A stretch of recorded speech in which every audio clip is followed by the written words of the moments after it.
Said the Lord, tomorrow about this time shall a measure of fine flour be sold for a shekel, and 2 measures of barley for a shekel in the gate of Samaria. Verse 2 kayo po. And the Lord was at the gate and said, Behold, if the Lord will make you in heaven, might this thing be? And they said, Behold, shall see with thine eyes, but shall not eat thereof. And there were 4 leprous men at the entering in of the gate, and they said one to another, Why sit we here until we die? Verse 4. If we say, We will enter into the city, in the vine is the city, and we shall die there, and if we sit enter, we die also. Now therefore, let us if they say let us die, we shall live, and if they say die, we shall not die. And they rose up in the twilight to go unto the camp of the Syrians. And when they were come to the uttermost part of the camp of Syria, behold, there was no man there. Verse 6. For the Lord had made the host of the Syrians to their enemies and terrors, and noise of horses, even noise of a great host. And they said one to another, Lo, the king of Israel hath cried against us, and the gates of the Egyptians fall down on us. Wherefore they arose and fled in the twilight, and left their tents, and their horses, and their asses, even the camp as it was, and fled for their life. Verse 8. And when his slippers came to the uttermost part of the camp, they went on one hand, and did and drink, and carried a silver, gold, and raiment, and went and hid him, and came again, and entered another tent, and carried thence also, and went and hid him. Verse 9 all together, ready, read. Then they said one to another, We do not hear. This day is a day of good tidings, and behold our peace. If we tarry till the morning light, some mischief will come upon us. Now therefore come, that we may go and tell the king's household. Purihin po ang Diyos sa pagkabasa ng kanyang pong banal na salita. Tayo po lahat ay umuko, pumikit, tayo po ay manalangin. O dakilang Diyos na makapangyarihan sa lahat, Diyos namin na mawain at mapagmahal, Ama, muli sa umagang ito, sa oras na ito, kami po ay sama-sama na lumalapit sa inyong pong harapan. Humihingi po kami ng kapatawaran sa aming pong pagkukulang, mga kasalanang nagagawa laban sa iyo, na minsan sa buhay po namin, hindi po namin kayo inuuna, ibang mga bagay ang aming pong inuuna. Patawad po kami, Banal na Espiritu. Sa isip man ito, sa salita o sa gawa, kami po ay nagsusumamo at humihingi po kami ng kapatawaran sa aming pong mga kasalanan. Salamat sa inyong kabutihan at katapatan. Salamat na kami po ay naabot ng mabuting balita. At salamat po sa kaligtasan, sa buhay na walang hanggan, katubos at kapatawaran ng aming mga kasalanan. At sa patuloy mo pong pag-iingat at paggabay sa amin, maraming salamat po. Sa umagang ito, aming pong dinadalangin, aming pong Diyos, kapayapaan sa Jerusalem, kaligtasan ng mga taga-Israel. Sila po sa mga oras na ito ay dumaranas ng pakikipaglaban, dumaranas sila ng kahirapan, sapagkat hindi po sila tinitigilan ng kanila pong kalaban, ng mga Hezbollah. We pray na sila po'y patuloy mo pong ingatan at igawan mo po sa kanila ang iyong divine protection. Salamat po, ikaw ang aming Diyos na tapat at hindi nagbabago. Sa umagang ito, dalangin ko po aming Diyos, itago mo po ako sa inyong pong likuran. Wala akong ibang hinihiling kundi pangalan mo ang may taas. Ikaw ang siya maluwalhati at maparangalan. At dalangin ko po, Banal na Espiritu, kayo po siya mangusap sa puso ng bawat isa. Tulungan mo po kami na matanggap namin na maluwag, may kagalakan sa aming mga puso ang inyong pong banal na salita. Tulungan mo po kami na ito po'y aming pong may apply sa aming pong mga buhay. Dalangin ko rin po ang mga kapatiran po namin na nanlalamig at wala po dito, hindi po namin kasama. We pray na sila po'y makakasama po namin sa maghapon, sa pagsamba, sapagkat ito po ay araw mo po, hindi po ito araw na mga anumang mga bagay sa mundong ito. pinupuri ka namin, pinapasalamatan sa pangalan po ng aming Panginoong Jesus. Amen. Pwede na po mga po. Nais ko muna pong basahin sa inyo yung letter po or report from Israel.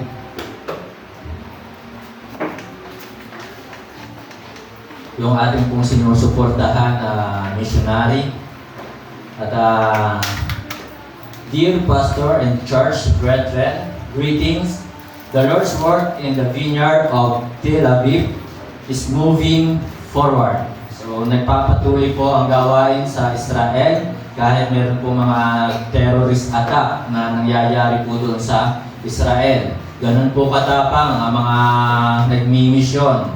And then also our extension ministry in Jerusalem is also continuing. Some of the members are also helping us in soul winning during the day off every Saturday. So makikita po natin, ibinabalita sa atin na talagang meron po mga kapatirang sumasama sa soul winning. At ito nga pong anak ni Brother Aki, kahit yan po ay at the age of, ilang taon ka na, Brother Arvin? 12. At the age of 12 ay sumasama po yan sa soul winning doon po sa Lemery. So meron po siyang passion, awa doon sa mga kaluluwa. I am also helping the Grace Baptist Church in their soul winning effort in Tel Aviv. Pastor Allen, the American pastor of Grace Baptist Church, and our church are teaming up to win souls. So talagang sila po ay nakipag-partner, nakikipagtulungan sa pag-aakay ng kaluluwa. I am reminded that the prayer of the Lord in John 17 verse 22. Ito po yung sinasabi sa John 17 verse 22, that they may be one as we are one. I am not building my kingdom, but the Lord's kingdom. Brethren, thank you so much for your prayer and financial support. So ipinapabot po sa atin ni Missionary Pastor Joseph Soriano, kanyang pong pasasalamat. I pray nga po na siya po inyong sinasama sa inyong pong prayer. So wag po natin kalilimutan, utos po ng Diyos, pray for the peace of Jerusalem. Maaaring nakasulat talaga sa Bible yung mga kaguluhang ito, but still we need to pray for Jerusalem and the salvations of Israel. Ito po, blessings. Sabi po dito, every day, the good Lord is helping us in our Bible studies and discipleship. So nandun po ang paggabay.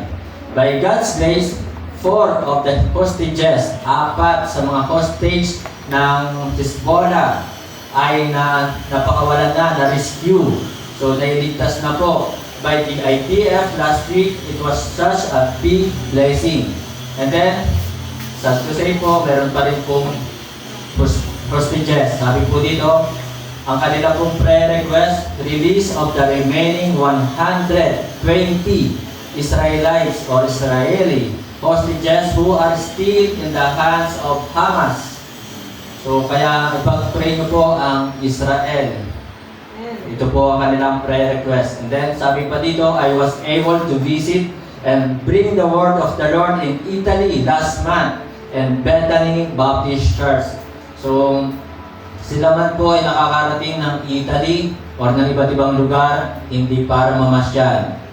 Ang kanilang main purpose ay to preach the Word of God, to share the salvation. Yun po ang kanilang main purpose. Sapagkat ito din naman po ang main reason bakit si Kristo ay bumaba dito sa lupa, to seek and to save that which was lost. For the Son of Man is come to seek and to save that which was lost.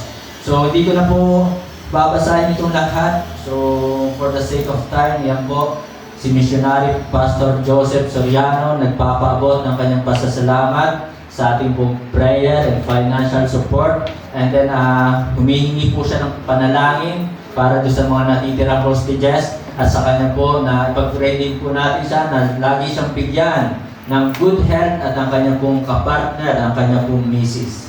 Okay, this morning mga kapatid, mga minamahal, balikan po natin. Ang title po ng mensahe this morning, sabi po ng verse 9, sabi po dito, then they said one to another, we do not well. Ito po yung title ng mensahe. We do not well. Hindi tayo gumagawa ng mabuti.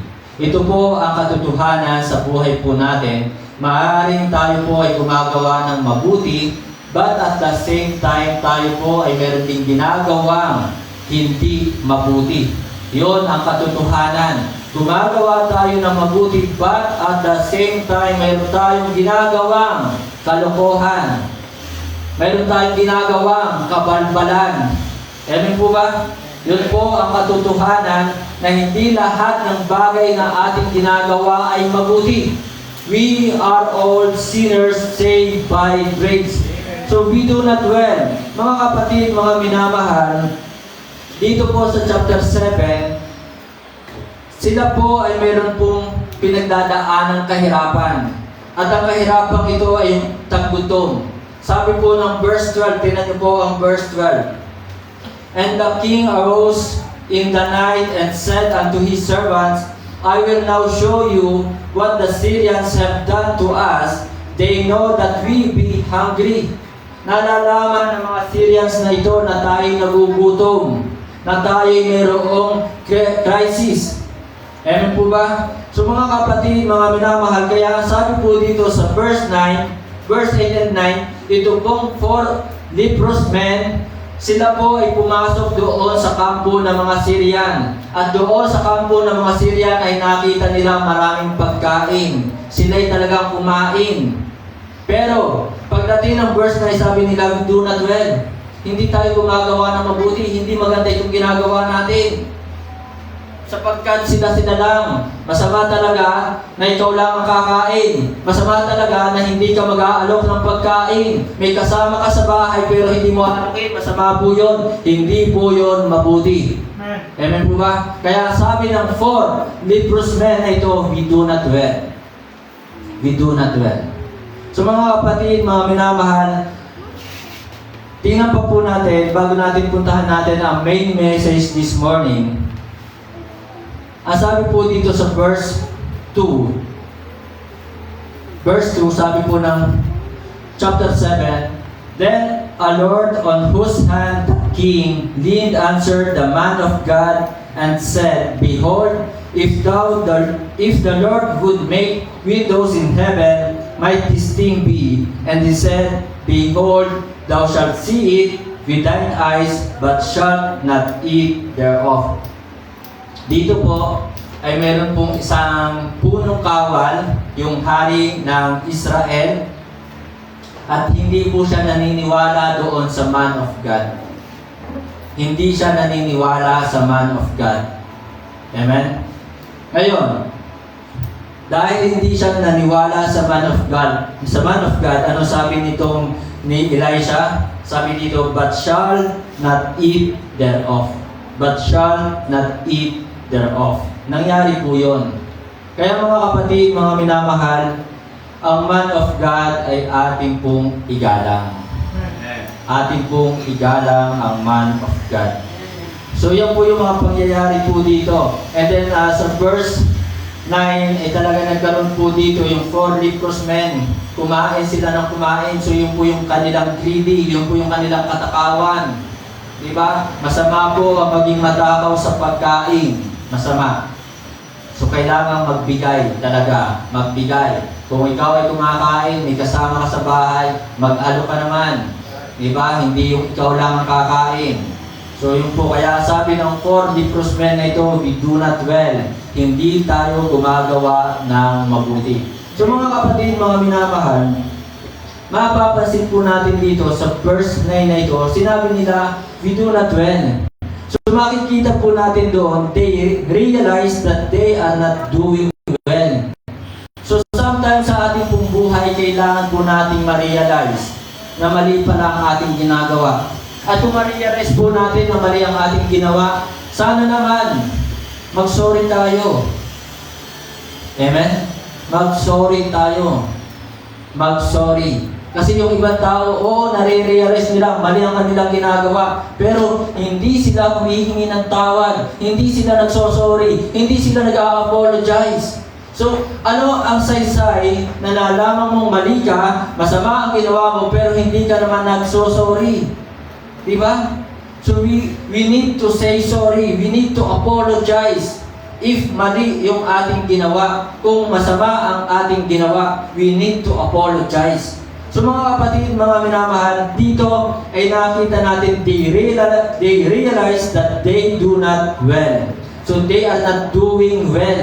So mahalaga na bawat bagay na ating ginagawa, ating suriin. Ito ba'y mabuti? Ito ba'y ayon sa kalooban ng Diyos?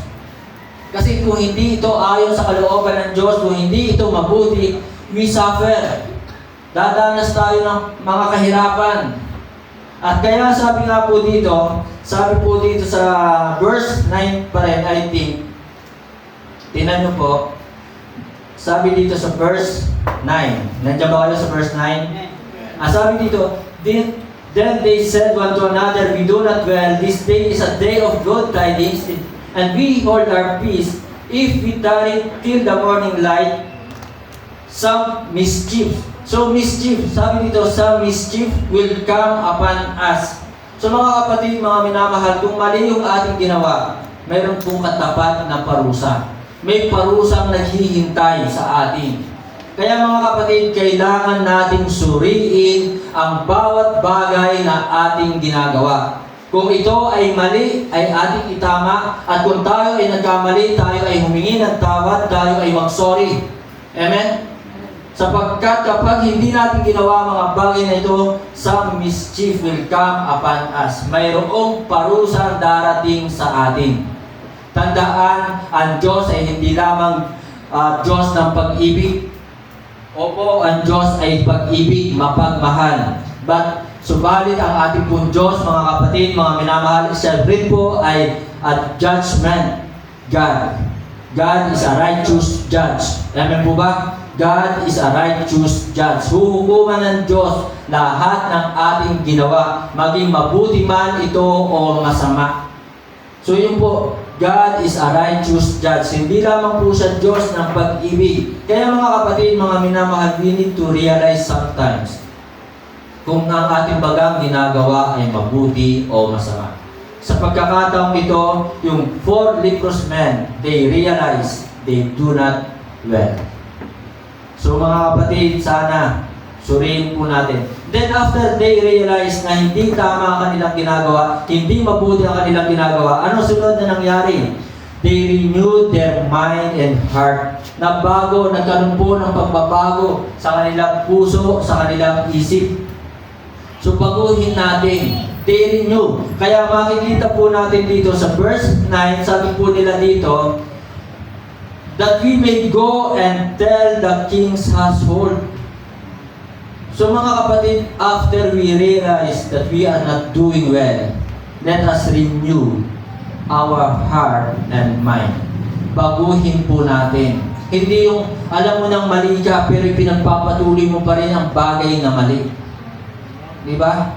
Mahirap po yun na hindi natin babaguhin ang ating sarili. Alam natin mali tayo tapos wala tayong gagawin, di ba? Ang sabi ng Bible, isa sa mga makakatulong sa atin upang mabagong ating isipan ay salita ng Diyos.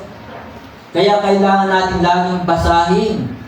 Laging tayong makinig ng salita ng Diyos upang mabago ang ating pag-iisip. Kaya mga kabataan ngayon sa kanyang uubos sa kanilang oras. Kaya hindi nagkakaroon ng pagbabago sa kanilang puso at isipan. Inuubos nila ang kanilang oras sa pagsiselfone. Diba? Doon nila inuubos. Ang iba namang tao, inuubos ang kanilang oras sa pagmamarites. Diba? Ang iba namang tao, inuubos ang kanilang oras sa pagsusugal, sa pagtambay. So, ganun po yung ibang tao. So, ngayon mga kapatid, ang sabi po ng Romans chapter 12, verse 2, but be not conformed, and be not conformed to this world, but renew. So, tingnan po natin, and be not conformed to this world, and be transformed by the renewing of your mind, that ye may prove what is that good and acceptable and perfect will of God. So kailangan baguhin natin ang ating kaisipan. Dati ang aking kaisipan, Kapag mayroong gumawa sa akin ng masama, ang kaisipan ko gumanti. Badanggen niya eh. Atapang atao. Diba? Talagang lalaki. So, yun ang aking kaisipan. Subalit, salamat sa Diyos kay Kristo, binago ang aking kaisipan. Huwag gaganti. So, and be not conformed to this world, but be transformed by the renewing of your mind, that ye may prove what is that good and acceptable and perfect will of God. Para mabago ang ating puso't isipan, laging basahin ang Bible, laging makinig ng salita ng Diyos. Yun po ang nangyari dito. They renewed their heart and mind. And then, ang nangyari pa po dito, ang sabi pa rin po dito sa verse 9 ng 2 Kings chapter 7, verse 9, sabi po dito, let us go. Verse 9, that we may go and tell the king's household. So they revealed the good tidings. They revealed the good tidings. Mga kapatid, mga minamahal, sa buhay po natin, kailangan natin talagang ibahagi yung ating kaligtasan. Ayaw ng Diyos na tayo mananahimik. Ang ibang tao kaiingay. Napakaingay ng ibang Kristiyano. Diba? Napakaingay, pero wala namang kwenta ang ipinag-iingay. Walang kwenta. Napapagaw sa pagsasalita, nauubos ang boses sa pagsasalita, pero walang kwenta ang ipinag-iingay. Hindi ipinabahagi ang salvation, ang kaligtasan. Ang iba naman nakakalungkot, nananahimik. So sabi po dito, but we hold our peace. So, ibig sabihin po nito sa Tagalog, sila po ay tumahimik. And we hold our peace. Hindi po maganda kung ikaw ay Kristiyano at ikaw ay ligtas na ikaw ay tatahimik lang. Kailangan ibahagi ang kaligtasan. Ibahagi ang kaligtasan. Sa bawat araw, ang daming namamatay. Diba? Naranasan mo na ba sa iyong buhay na ikaw ay mayroong kausap na tao ngayon, and then after a day, 3 days, or 4 days, or after a week, na ang taong ito'y namatay? At naranasan mo ba na tinanong mo ang sarili mong na ang taong kayang iyon ay ligtas? Ikaw ba ay nagkaroon ng konsensya sa iyong puso na sinasabi mo, hindi ko man lamang na ibahagi ang kaligtasan sa taong ito? Sinabi mo ba gayon sa iyong sarili na sana naibahagi ko yung kaligtasan bago siya namatay? Sana ligtas nga ang taong ito. So mga kapatid, mga minamahal, ito pong apat na may ketong na ito, itong 4 leprous men, they reveal the good tidings. They reveal the good tidings. So, ibahagi din po natin yung mabuting balita. Ibahagi natin. Nakakalungkot, ito'y isang hamon sa atin. 4 leprous men ang ginamit. Nang 4 na tao ito, kung sila'y pupunta doon sa bahay ng hari, doon sa kaharian ng hari, aasahan ba natin na sila'y paniniwalaan? Ang nakakalungkot sa ating panahon ngayon, kung sino yung normal, diba? Kung sino yung hindi bingi, kung sino yung hindi pipi, kung sino yung talagang buo, kompleto ang kanilang mga kamay at paa, ay sila yung ayaw magpagamit sa Diyos. Kaya nga minsan, aking sinabi sa inyo, doon kina Pastor Gary, diba? Isang pastor bulag. Pero hanggang ngayon, kahit siya'y bulag, siya'y nagpipreach pa rin. Siya ay nagpapagamit sa Diyos. Ito, 4 leprous men. Mayroon itong karamdaman, mayroon itong kapintasan, at maaaring hindi sila paniwalaan at hindi sila pakinggan sapagkat sila ay may mga sugat sa kanilang katawan. Pero sila ay hindi nahiya, hindi sila natakot na ibahagi ang good tidings. Amen? They reveal the good tidings. Ganon din ang nais ng Diyos sa atin. We need to reveal the good tidings.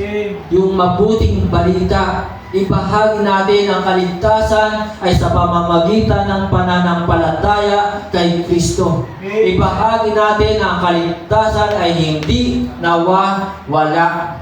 Kasi ang ibang denominations, ang ibang religious group ay nag-share din naman ng kaligtasan, pero nawawala daw ang kaligtasan. Kailanman ang kaligtasan ay hindi nawawala. Hindi nawala. Once saved, always saved. Amen? So ang sabi po ng Bible sa John chapter 10, atin nga pong ipakita dito sa ating screen, John chapter 10, verse 27 to 29. John chapter 10, verse 27 to 29. Ang sabi po ng verse 27, "My sheep hear my voice, and I know them." Sana lahat na nandito ngayon ay tunay na nakikinig ng salita ng Diyos. Are you listening? Nakikinig ba kayo ng salita ng Diyos? Ang sabi dito, "My sheep hear my voice." Kayo ba ay mga tupa ng Diyos? O kayo ay mga black sheep? Amen? So, "My sheep hear my voice, and I know them." Nakikilala ni Kristo kung sino yung kanyang mga tupa, and they follow me. So yung mga tupa ni Kristo, yung mga tupa ng Diyos ay sumusunod kay Kristo. Pero nakakalungkot, maraming Kristiyano ngayon nagsasabing sila ay anak ng Diyos. Sila'y ligtas. Pero inuuna nila ang mga ibang mga bagay. Sa halip na umattend ng pagsamba kapag araw ng linggo, yung ibang Kristiyano ay nasaan? So sabi dito, "My sheep hear my voice, and I know them, and they follow me." So ibig sabihin, kung wala ka sa bahay-sambahan ng Panginoon kapag araw ng linggo, hindi mo sinusunod si Kristo. Hindi mo sinusunod ang Diyos. Hindi ka tunay na tupa ng Diyos. Amen? And then verse 28, ang sabi po ng verse 28, sabi po dito, "And I give them eternal life." John chapter 10, verse 28, "And I give unto them eternal life." So ito po ang sabi ni Kristo, binigyan tayo ng buhay na walang hanggan. Kaya paano mawawala ang kaligtasan? Ay buhay na walang hanggan. Walang nakasulat sa Bible na babawiin ng Diyos ang ating buhay na walang hanggan kapag ikaw ay nagkasala. Wala pong nakasulat na ganon. Hindi ko sinasabing gumawa ka ng kasalanan. Hindi ko itinuturo na gumawa ka ng kasalanan. Hindi ko itinuturo na huwag ka nang sumunod sa Diyos. Pero tayo bilang tao, hindi tayo perfect. At ito po ang sinabi ni Kristo, "And I give unto them eternal life, and they shall never perish." Kailanman. Kailanman hindi tayo malilipol. Kailanman hindi tayo mapapahamak. Kaya napakabuti ng Diyos na kahit alam ng Diyos na tayo magkakasala, hindi niya binawi yan. Hindi niya binawi yung ating kaligtasan, hindi niya binawi ang ating buhay na walang hanggan. "Neither shall any man pluck them out of my hand." Walang sino man na makakaagaw sa atin sa kamay ni Kristo. Hawak tayo ni Kristo. So mga kapatid, mga minamahal, we need to reveal the good tidings. Ibahagi po natin, sapagkat napakaraming nagtuturo ng mali sa ating mundo, lalo na dito sa ating bansa. Nais mo bang ikaw lang ang mayroong buhay na walang hanggan? Nais mo bang ikaw lang ang ligtas, ikaw lang ang panangit? So we need to reveal these good tidings na mayroon po tayo. So yun po ang ginawa ng 4 leprous men. Sila ay maaring hindi paniwalaan at sila ay maaring katakutan at iwasan, pero hindi sila natakot, hindi sila nahiya na ibahagi ang good tidings. Hindi sila naging matahaw. Diba? Hindi sila nag-isip na, kung sasabihin natin ito doon sa bahay ng hari, baka naman tayo maubusan ng pagkain. Hindi sila naging maramot. Kaya sana bilang tayong mga Kristiyano, huwag nating ipagdamot ang kaligtasan na mayroon tayo. Huwag nating ipagdamot yung kaligtasan na mayroon po tayo. So ito po yung nangyari doon po sa 4 leprous men. They realized that they are not doing well. They renewed their heart and mind and they revealed the good tidings. So ipinahayag po nila. Mga kapatid, mga minamahal, we do not well if we do not respect the man of God. Tingnan nyo po, balikan natin yung verse 2. Ng 2 Kings chapter 7 verse 2. Then a Lord on whose hand the king leaned answered the man of God. Sumagot itong punong kawal na ito doon sa lingkod ng Diyos. By the way, man of God, mga kapatid, mga minamahal, this man is called to serve. Yun po yung man of God. Tinawag upang maglingkod. Tinawag, called to pronounce His word upang ipahayag ang kaligtasan, upang ipahayag ang salita ng Diyos. Yun po ang man of God. So, we do not well if we do not respect the man of God. Kaya mga kapatid, mga minamahal,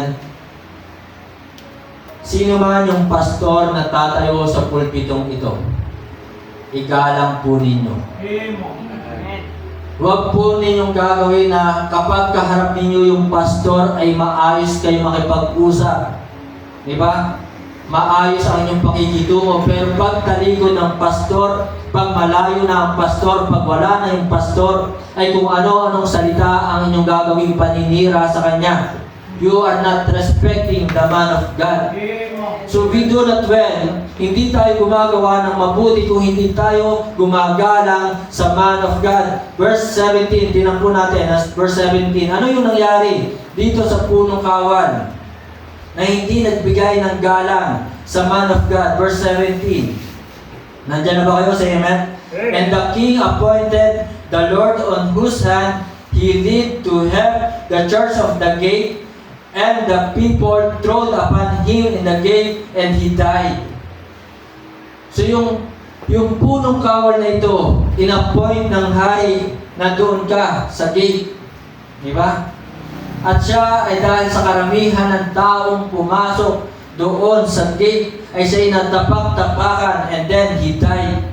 As the man of God had said, nakatulad ng sinalita ng lingkod ng Diyos, who spake when the king came down to him. Verse 19.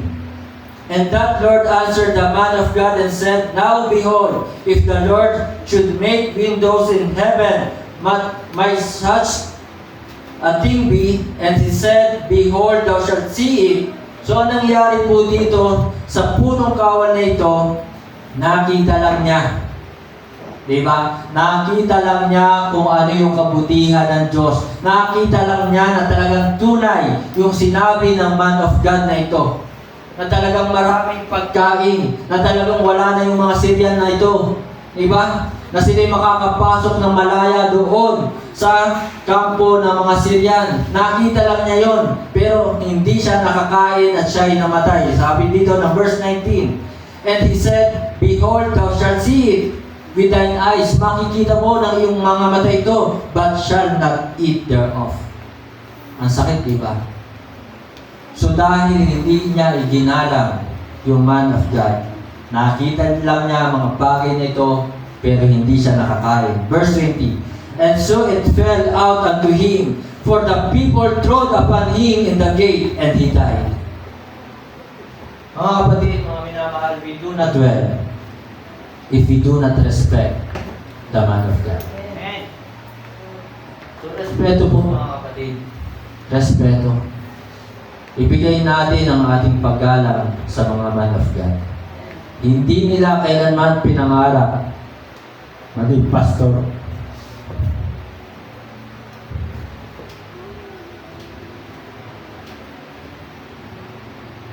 Tinalikuran po ng mga pastor na ito yung kanilang pangarap.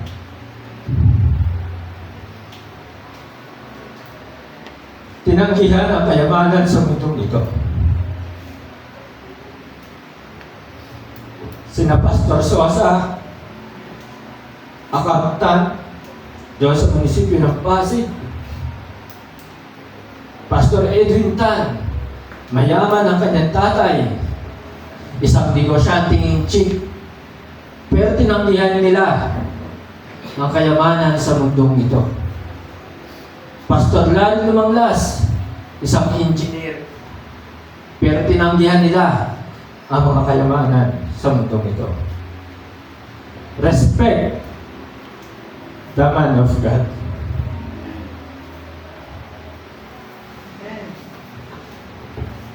Kaya mga kapatid, mga minamahal, I pray, kapag may dumating na pastor dito, lumapit kayo, mag-bless kayo. Mag-bless kayo sa kanila. Ito'y tinuro sa atin ng ating mga magulang. Pero maraming kabataan ngayon, nilalampas-lampasan lamang ang mga matatanda. Hindi nagbibigay galang, hindi nagbibigay respeto. Wala nang nagbe-bless. May mga kabataan ngayon, basta na lamang umaalis ng bahay, walang paalam. So nasaan ang respeto? So mga kapatid, mga minamahal, we do not well if we do not respect the man of God. So kailangan po natin galang. Huwag natin hintayin na tayo ay parusahan ng Diyos. Ang Diyos ang siyang tumawag sa kanila. Ang Diyos ang siyang naglagay sa kanila sa paglilingkod. Kaya we should respect the man of God. Pangalawa, mga kapatid, mga minamahal, verse 12. We do not well. Ang sabi po dito, and the kings arose in the night and said unto his servants, I will now show you what the Syrians have done to us. They know that we be hungry. Alam ng mga Syrians na ito na tayo gutom. Therefore are they gone out of the camp to hide themselves in the field. Na mga Syrian na ito ay umalis upang magtago, saying, when they come out of the city, na kapag dumating dito mga Israelites, we shall catch them alive and get into the city. Sila'y ating huhulihin ng buhay. So mga kapatid, mga minamahal, itong hari nito ay hindi naniwala doon sa good tidings na binalita ng 4 leprous men. Itong hari nito ay hindi talaga nagtiwala doon sa salita ng Diyos. So, we do not well if we do not rely or believe on the Word of God. Hindi tayo gumagawa ng mabuti kung hindi po tayo nagtitiwala o nanampalataya sa salita ng Diyos. Hebrews 11 verse 6, ang sabi po ng Hebrews 11 verse 6, but without faith, it is impossible to please Him.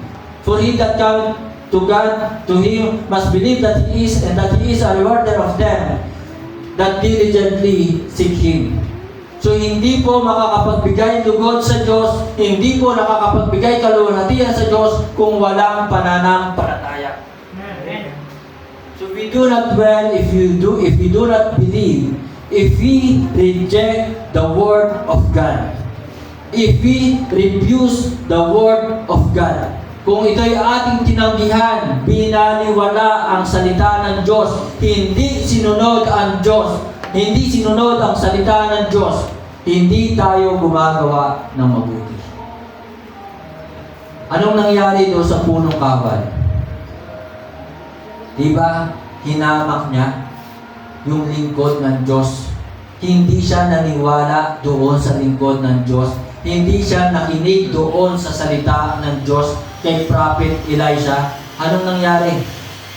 Namatay siya. Diba? Siya'y namatay. Natapak-tapakan ng mga tao hanggang mamatay. Nakita niya kung paano ang pagliligtas ng Diyos, pero siya ay namatay. Bakit? He do not believe. He do not rely on the Word of God. Hindi siya nagtiwala at nanampalataya sa salita ng Diyos. Mga kapatid, mga minamahal, kung kayo po ay nananampalataya, naniniwala na itong Bible ay salita ng Diyos, bakit hindi natin sundin? Bakit minsan tayo ay nagdadalawang isip? Di ba? Bakit nagkukulang tayo sa pagtitiwala? Ang sabi ng Bible sa Proverbs 3, 5 and 6, trust in the Lord with all thine heart, and lean not unto thine own understanding. In all thy ways acknowledge Him, and He shall direct thy paths. Minsan ganyan ang Kristyano. Kulang ng pagtitiwala, kulang ng pananampalataya sa salita ng Diyos. So kung ganyan ang iyong attitude sa salita ng Diyos, you are not doing well. You are not doing well. Hindi ka gumagawa ng mabuti. So mga kapatid, mga minamahal, doon po sa panahon ni Noah, di ba? Si Noah ay ginamit din ng Diyos. Si Noah ay masasabi din natin na siya ay talagang matuwid sa harapan ng Diyos, na kung bakit sa buhay ni Noah, kay Noah ay pinadaan ng Diyos ang kanyang mga salita. Pero anong nangyari doon sa mga hindi naniwala? Di ba? Sila ay nalunod. Sila ay hindi nakapasok doon sa ark. Sila ay pinagsarahan hanggang dumating yung baha. At sila ay nangamatay sa baha. Amen po ba? So nakakalungkot sa ating panahon ngayon. Naalala ko lang po, noong nakaraang baha, laging sinisisi ng mga tao ang gobyerno. Sinisisi ng mga tao ang presidente. Di ba? Ganun lagi. Sinisisi. Ang masama po yung magsisihan. Di ba? Sa isang organization, sa isang grupo, sa isang samahan, pangit kung tayo ay magsisisihan. Sisisihin mo si ganito, ikaw kasi. Diba? Hanggang salita ka lang, pangit. Tayo bilang tayo isang bansa, pangit yung tayo nagsisisihan. Doon po sa nangyari ngayon na pagbaha sa Kamaynilaan, sinisisi ng ibang tao ang presidente. Diba? Bakit hindi natin tingnan na itong mga nangyayaring ito ay pagpalo ng Diyos? Pagpalo ng Diyos dahil ang mga tao ngayon ay sobrang makasalanan. Pagpalo ito ng Diyos sapagkat pinapayagan ng ibang tao na talagang sa paggawa ng kasalanan. Kasi nung month of June ay nagkaroon ng Pride Month, nagkaroon ng prosesyon, ng parada, parade ng mga LGBTQ. So yan po ay ayaw ng Diyos, kasalanan po yan sa harap ng Diyos. Kaya kung ano man ang nangyayari sa ating bansa, sana'y huwag sisihin lagi ng maraming tao ang presidente. Diba? Lagi na lang sisihan ng sisihan, ganun ba? Hindi nais ng Diyos na sino man ay magsisihan.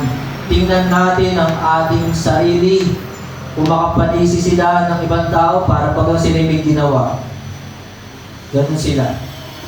Yun ang mahirap. Kung sino yung walang ginagawa, sila ang mahilig magsisi. Sila yung laging naninisi, naninira, kung sino pa yung walang ginawa. So mga kapatid, ang mas mabuting gawin, magkaisa at magtulungan, mag-pray, kaysa sisihin ang isa't isa. So yun po mga kapatid, mga minamahal, we do not well if we do not respect the man of God, if we do not rely or believe on the word of God. And then, tingnan nyo po, tingnan nga po natin ang ating Bible sa Numbers 14, 28 to 32. Numbers 14, 28 to 32.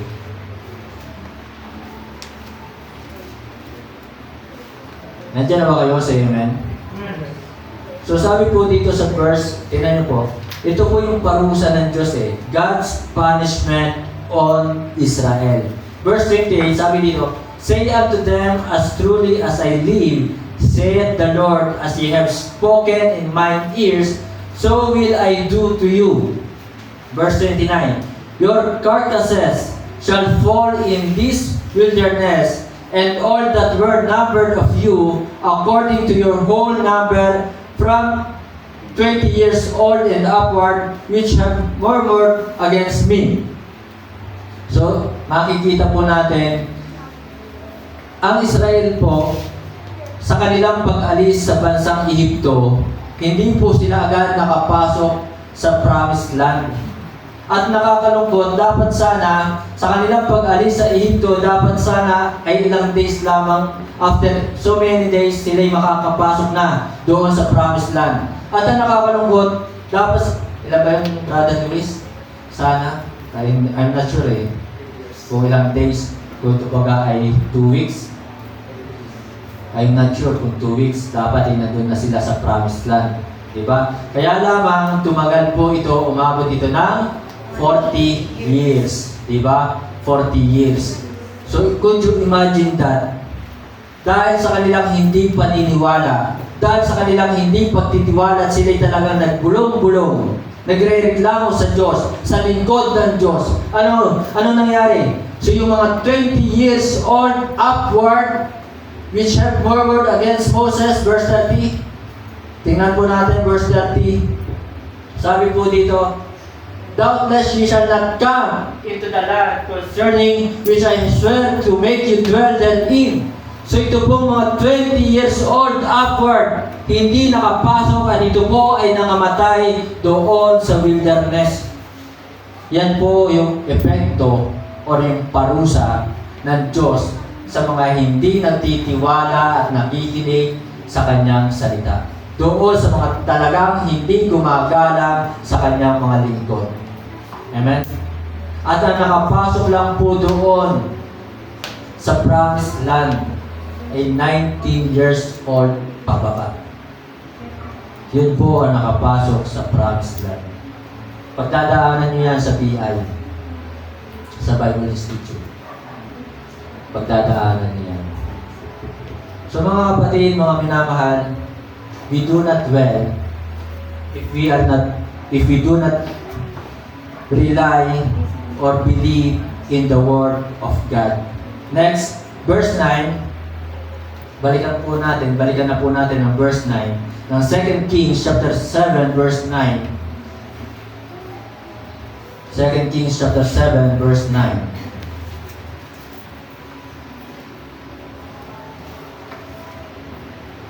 Then they said one to another, we do not well. This day is a day of good tidings, and we hold our peace. If we tarry till the morning light, some mischief will come upon us. Now therefore come, that we may go and tell the king's household. So mga kapatid, we do not well if we do not reach the lost. We do not well if we do not reach the lost. Hindi tayo gumagawa ng mabuti kung hindi natin aabutin yung mga tao o kaluluwang mapapahamak sa impyerno. Hindi tayo gumagawa ng mabuti kung wala tayong gagawing paraan upang sila'y mailapit kay Kristo, sa Diyos. Mga kapatid, mga minamahal, kanina'y sinabi ko na sa inyo, nais mo bang ikaw lang ang ligtas at ang iyong mga kapatid ay mapupunta ng impyerno? Nais mo bang ikaw lang ang ligtas at ang iyong magulang naman ay mapupunta ng impyerno? So we do not well if we are not rich or if we do not reach the lost for the Lord. Kung hindi natin aabutin ang mga kaluluwang ito, hindi tayo gumagawa ng mabuti. Amen? So mga kapatid, yun po ang sabi nila ng 4 leprous men. We do not well. Kung tayo lang ang kakain dito, we do not well. Kung tayo lang yung ligtas dito, we do not well. Kung tayo lang yung palangit, diba? We do not well, hindi tayo gumagawa ng mabuti. So we need to reach the lost. We need to reach the lost at all costs. At all costs, tingnan nyo, yung mga nagmimisyon sa ibang bansa, napakahirap, lalo na ngayon sa Israel. Nasa Israel ay mayroon talaga mga terrorists na talagang sinasalakay ang bansang Israel. At 120 pa yung hostage ng Hamas. Pray for them, mga kapatid. Pray for them. So mga kapatid, mga minamahal, we are doing well if we support the missionaries. Support the missionaries, kaya nandyan po. Kaya sana mga kapatid, mga minamahal, kayo po ay maglagay dito ng inyong tithes offering, and then may nakalagay po dito mission fund. This week po ay magpapadala na po ulit tayo ng mission support doon sa mga missionaries na ating sinusuportahan. Kaya mga kapatid, kahit 1 piso, 2 piso, 5 piso, 10 piso, it matters. Mahalaga po yan para sa mga missionary. Hindi natin alam, baka wala na silang makakain. Hindi natin alam, baka sila nagugutom na. It matters, mga kapatid. Kaya magsulat po kayo dito, maglagay po kayo. Hindi nyo kayang pumunta ng ibang bansa. Let us support the missionaries. Amen. Yun po ang ginawa ni Kristo. Bumaba dito sa lupa, siya po yung nag-mission. Inabot po niya tayo. So kung hindi mo kayang pumunta sa ibang bansa o ibahagi ang kaligtasan, magbigay ka. Mag-support ka sa missionaries. So we are supporting foreign and local missionaries. So suportahan po natin sila. Let us support the missionaries. Let us support the man of God to reach the lost. Suportahan po natin ang mga lingkod ng Diyos. Suportahan po natin sila. Let us support the ministry. Itong gawain ni Kristo ay ating pong suportahan. Huwag tayong magsawa. Let us not be weary and well-doing, for in due season we shall reap if we faint not. Kukunti po ang nagsusulat dito. Magsulat po at parang ang inyo pong talagang ibinigay na para sa missionary ay mapunta. Kasi kung hindi po yan nakalagay sa mission fund, basta nyo lang yan inihulog doon sa offering bag natin, doon po yan mapupunta sa ating po mga binabayaran dito sa church. Sa tubig, kuryente, pambayad sa bahay-sambahan, sa allowance ng mga worker, doon po yan mapupunta. Pero kung yan po yung specific na nakalagay na sa mission fund, sa missionaries po yan mapupunta. Amen po ba? Kaya I encourage you na sana maglagay po kayo mission fund 3 pesos. Yan po yung ating ipapadala sa mga missionaries. So mga kapatid, mga minamahal, to reach the lost, we need to support missionaries, man of God, and the ministry. Let us support. So, I think ang pumapasok pa lamang sa ating mission fund this last month, nitong July, I think wala pang 1,000. Ako pamaya ay magbibigay ng mission fund para sa mga missionaries kasi 3 weeks, so magbibigay po ako pamaya 900 for the mission fund. Kasi ang commitment ko po para sa mga missionaries, 300 pesos a week, yun po ang aking commitment. Pero sorry kung minsan inaamin ko po, hindi ko po yun naibibigay. Pero yun po ang aking ikinukumit. Ngayon sinabi ko po sa inyo, pamaya po, magsusulat po ako dito, ang ilalagay ko para sa mission fund, para may padala this month sa kanila, ilalagay ko po is 900. Kasi 3 weeks na po. So mga kapatid, mga minamahal, last verse 9 pa rin ng 2 Kings chapter 7 verse 9. Then they said one to another, if we do not well, this day is a day of good tidings, and we hold our peace. If we tarry till the morning light, some mischief will come upon us. Now therefore come, that we may go and tell the king's household. Last, mga kapatid, mga minamahal, we do not well if we do not report the good tidings. If we do not report the good tidings, kung hindi natin ipinapahayag, kung hindi natin ipinapahagi yung kaligtasan. Amen? So ibahagi po natin na si Kristo ang Panginoong tagapagligtas at ang kaligtasan ay hindi sa gawa, hindi sa relihiyon, hindi sa baptism. It is all by faith in Christ alone. Amen? Ito ay sa pamamagitan ng pananampalataya kay Kristo. Hindi sa gawa, hindi sa relihiyon. Kaya nakakalungkot mga kapatid, mga minamahal, ang ibang Kristiyano ang nakakalungkot, walang ginagawa, they hold their peace. Sila ay nananahimik. Mga kapatid, mga minamahal, tayo ay naligtas to share the gospel of Christ. Tayo ay naligtas to serve the Lord. Yun po yung ating purpose. Bakit tayo naligtas? Bakit tayo binibigyan pa ng buhay? Bakit tayo humihinga pa? Bakit tayo nakakagalaw pa? Wala tayong sakit? That is our purpose.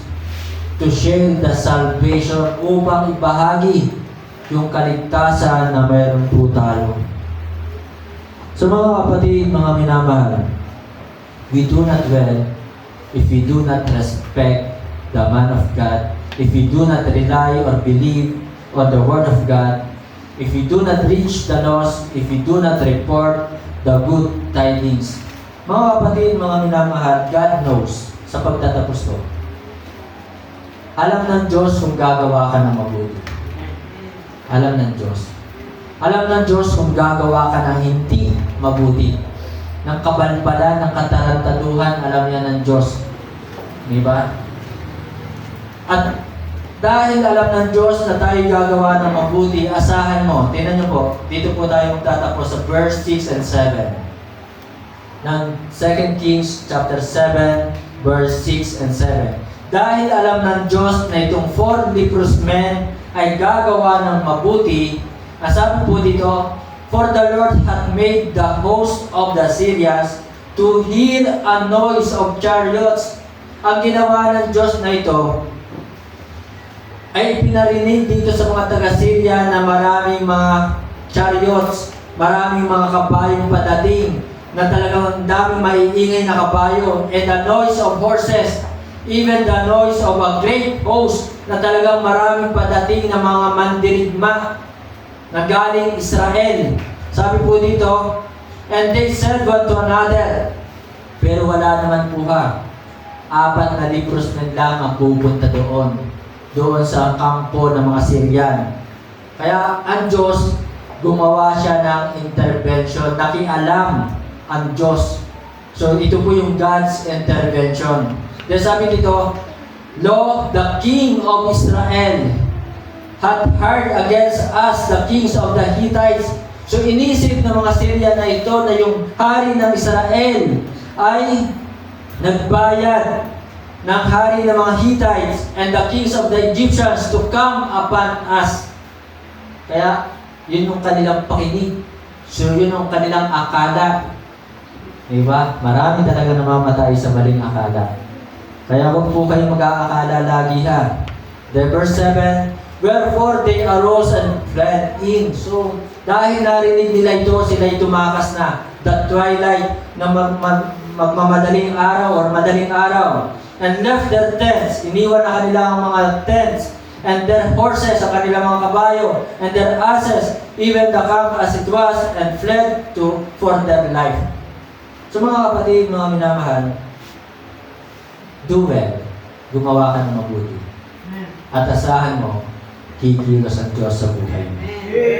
Kikilos siya. At yung pagkilos na yun ay para ikaw ay ingatan. Ang pagkilos na iyon ay para ikaw ay biyayaan. Diba? Para ikaw ay gabayan. Para ikaw ay itaas. To protect you, to promote you, to provide everything you need. kung ikaw ay gumagawa ng mabuti. Kikilos ang Diyos sa buhay mo. Katulad na lamang po sa buhay po ni Daniel. Si Daniel talagang gumawa siya ng mabuti para sa Diyos. Kaya talagang ano nangyari sa kanyang buhay? Siya ay ipinromote ng hari. Si Daniel ay hindi kinain ng mga leon. Iningatan si Daniel. So yun po yung God's intervention. Mga kapatid, Galatians chapter 6 verse 9, let us not be weary and well doing, for in due season we shall reap if we faint not. Tayo po lahat ay tumayo. Pamaya po, Lord's Supper, I pray na tayo po ay makisa sa Lord's Supper. Tayo po ay manalangin. Ama namin Diyos, salamat po sa umagang ito, sa inyong banal na salita ng nakilat. Salamat po sa kaligtasan na inyong pong kaloob sa amin, sa buhay na walang hanggan. Salamat sa buhay na patuloy mo pong pinapahiram sa amin. Nawa, ipaunawa mo po aming Diyos sa bawat isa, ang inyong pong kalooban, at tulungan mo po kami na lagi po namin masunod ang inyong kalooban, na amin pong ibigay ang araw ng linggo na maghapon sa pagsamba sa iyo. Nawa ay hindi lang kami matagpuan sa umaga lamang, nawa ay hindi kami matagpuan sa hapon lamang, kundi sana, dalangin ko po aming Diyos na ang mga kapatiran po dito sa mataas na kahoy, dalangin ko po na sila po ay sumamba sa iyo at magpuri sa iyo, magpasalamat sa iyo na maghapon sa araw po ng linggo. Salamat po sa inyo pong mga banal na salita na amin po napakinggan, sa inyo pong pagtutuwid sa amin sa mga mali po namin ginagawa. Salamat po na kami inyo pong tinutuwid. Dalangin ko po aming Diyos ang patuloy mo pong pagkilos sa bansang Israel. At dinadalangin po namin na yung kanilang sitwasyon na hinaharap ngayon, gamitin upang sila po ay maligtas. Kanilang kilalanin at tanggapin sa panatayanan na tanging si Kristo lamang ang Panginoong tagapagligtas. At ang kaligtasan ay sa pamamagitan ng pananampalataya. Patuloy mo pong gabayan, samahan si Missionary Pastor Joseph Soriano doon po sa bansang Israel. Patuloy mo po siyang bigyan ng kalakasang spiritual at kalakasang pisikal, ganoon din ang kanyang asawa at ang mga kapatiran po doon. Salamat na kami po ay ginagamit mo upang makapagsuporta ng mga misyonary. Pagpalain mo po ang mga kapatiran dito. Ito po yung aking dalangin sa pangalan po ng aming Panginoon Jesus. Amen.